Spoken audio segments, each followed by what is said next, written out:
Two of the most notable Major League Baseball players to have ever been banished from the game of baseball are Shoeless Joe Jackson and Pete Rose. But did you know there are actually over 40 players that have been banned? Now, not all the players were permanently banned, as some managed to get reinstated. Others, however, remain banished to this day. Nonetheless, many of their stories that led them to becoming banished are quite intriguing, some highly controversial, and even a few will leave you shaking your head in disbelief. So in this week's episode, which is part 2 of a 2-part series, we're going to take a walk back through baseball history and tell you a little something about each of the players who have been temporarily or permanently banished from Major League Baseball. And we're going to make a bet that you haven't heard about all of these. So keep it right here on History and Relics.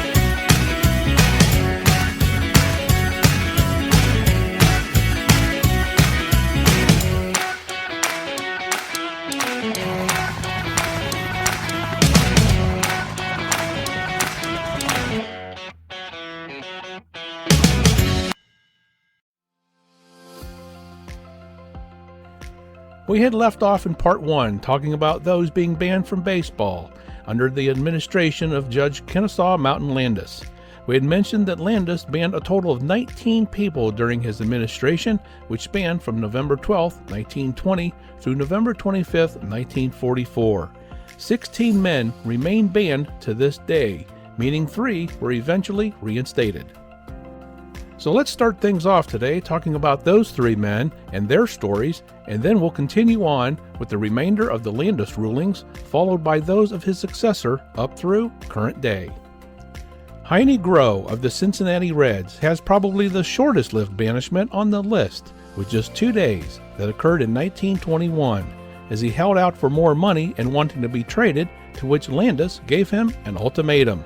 Finish playing for the Reds in 1921 or face a lifetime banishment. Well, it didn't take him long, like we said, 2 days, when he chose to continue playing for the Reds for the rest of the 1921 season. He later got part of his wish when he was traded to the Giants for 1922. Ray Fisher reluctantly signed a contract renewal prior to the 1921 start, accepting $1,000 less than the year before from the Cincinnati Reds.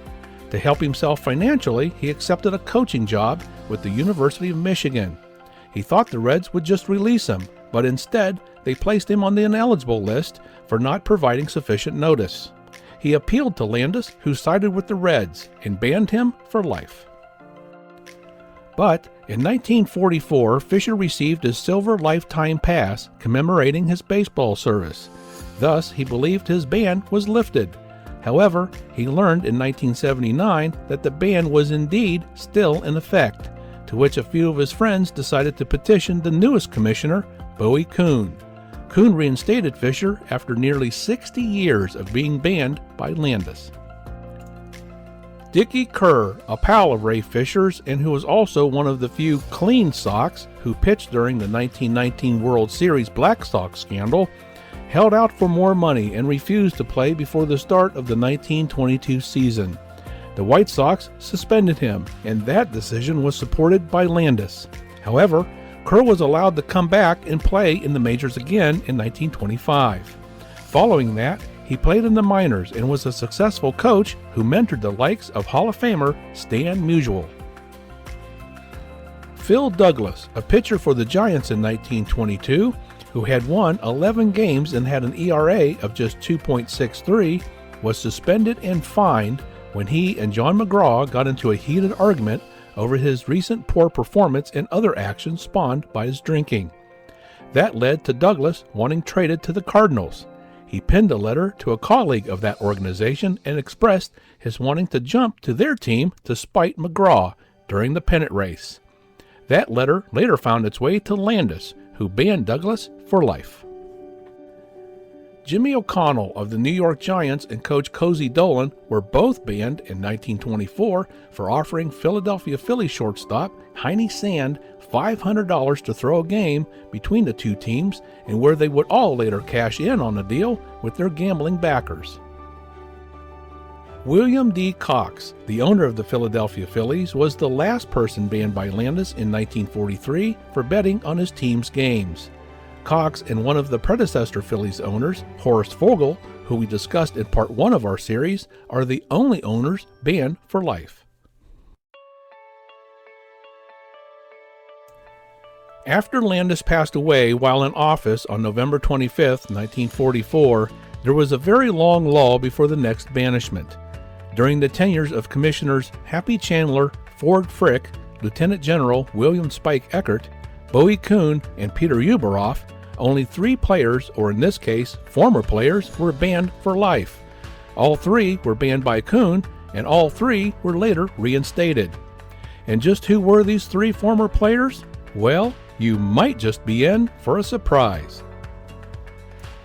The first of these players was pitcher Fergie Jenkins, who was banned by Kuhn in 1980 after customs agents in Toronto, Ontario, Canada found various drugs on Jenkins. He missed most of the 1980 season, but was reinstated by an independent arbiter and played until 1983 before retiring. He was later inducted into the Baseball Hall of Fame in 1991. Now keep in mind that by this time, players had organized the Major League Baseball Players Association, which, among many things, provided for the first time an independent process where active players could appeal disciplinary decisions, including lifetime bans by league presidents or the commissioner. Next, we have 2 of the greatest players to have ever played the game, Willie Mays and Mickey Mantle. That's right, the Say Hey Kid and the Mick, both having been inducted into the Baseball Hall of Fame in the 1970s, were banned in 1980 and 1983, respectively, after they were hired by casinos in Atlantic City, New Jersey, as greeters and autograph signers. As you can imagine, these bans were highly controversial, especially since neither of the casinos offered sports betting, which at the time was illegal in New Jersey. Nonetheless, Kuhn opined that a casino was no place for a baseball hero and Hall of Famer. But when Peter Ueberroth became the next commissioner in 1984, he wasted no time in reinstating Mays and Mantle during his first full year as commissioner in 1985, citing that Mays and Mantle were exceptions to the guidelines at the time and that they were more a part of baseball than perhaps anyone else.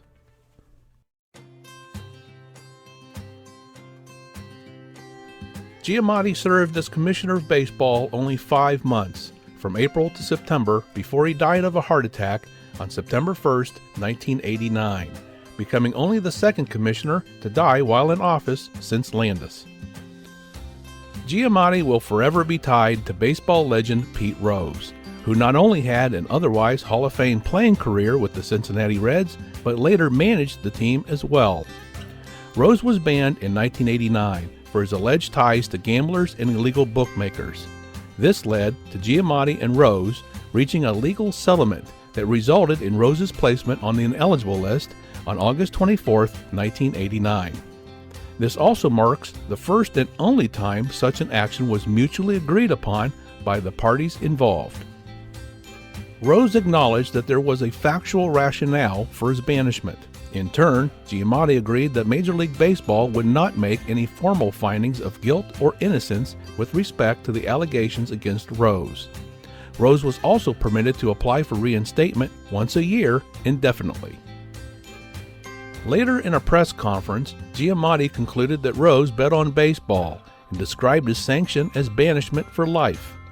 Giamatti also made clear that he was open to the possibility of reinstatement so long as there was sufficient evidence of Rose changing his ways.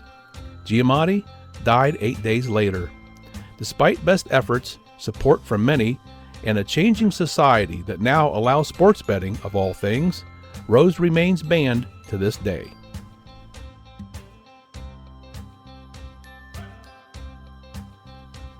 Under Vincent's administration, he took on the boss, George Steinbrenner, who was the owner of the New York Yankees.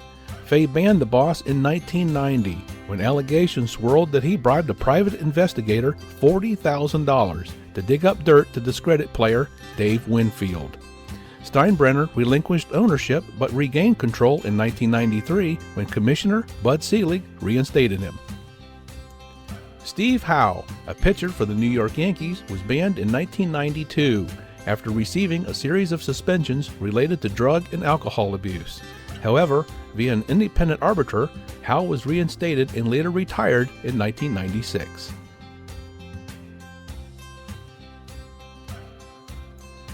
Fay Vincent resigned in 1992 before being ousted by a group of baseball executives and owners led by Bud Selig. Selig was baseball's acting commissioner between 1992 and 1998 before being elected to the office in 1998. Marge Schott, the Cincinnati Reds owner, was banned in 1996 for disgracing baseball after making repeated racial slurs and other prejudicial remarks. She had been previously fined and pulled from day-to-day operations of the team leading up to her being banished. She was the first, and to date only, woman to be banned. However, she was reinstated in 1998 and later sold her majority stake in the baseball franchise.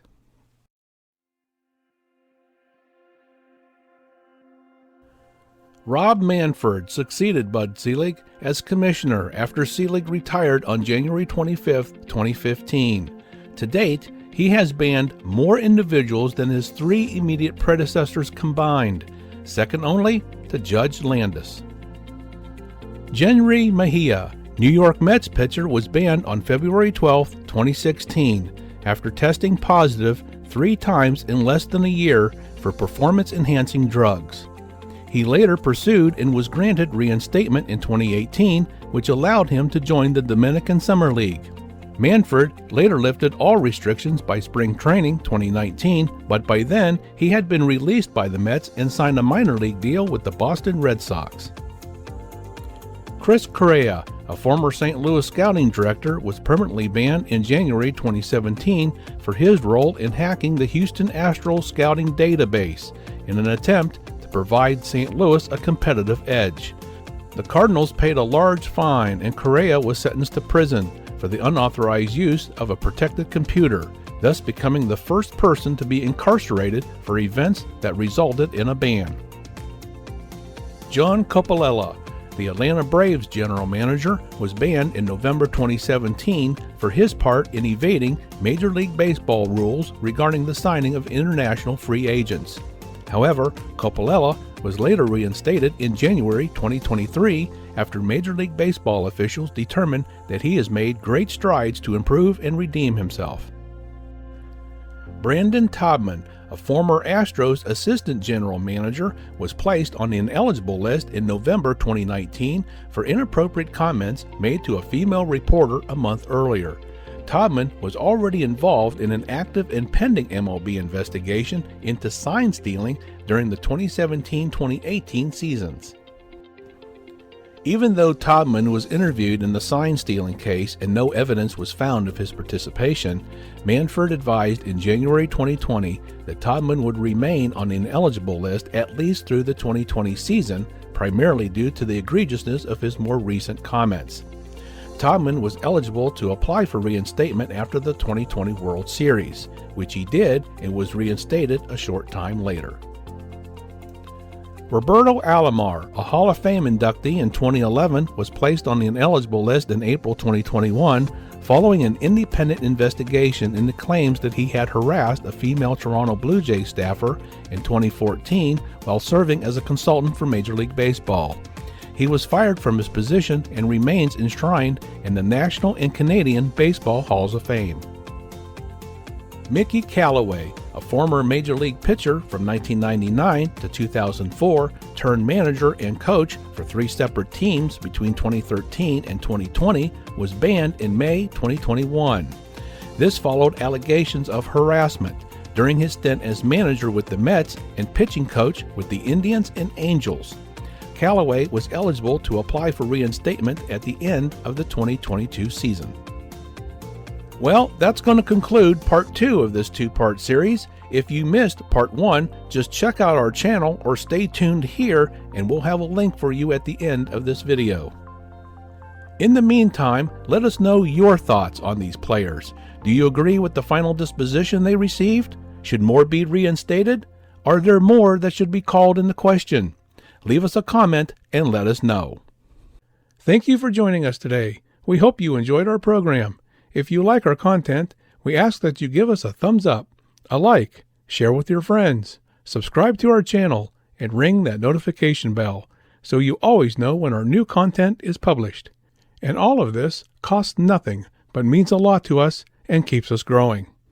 You may also leave us a tip if you choose. The address is provided here on your screen, and a link is provided in the description area below. So until next time, everyone, this one is history.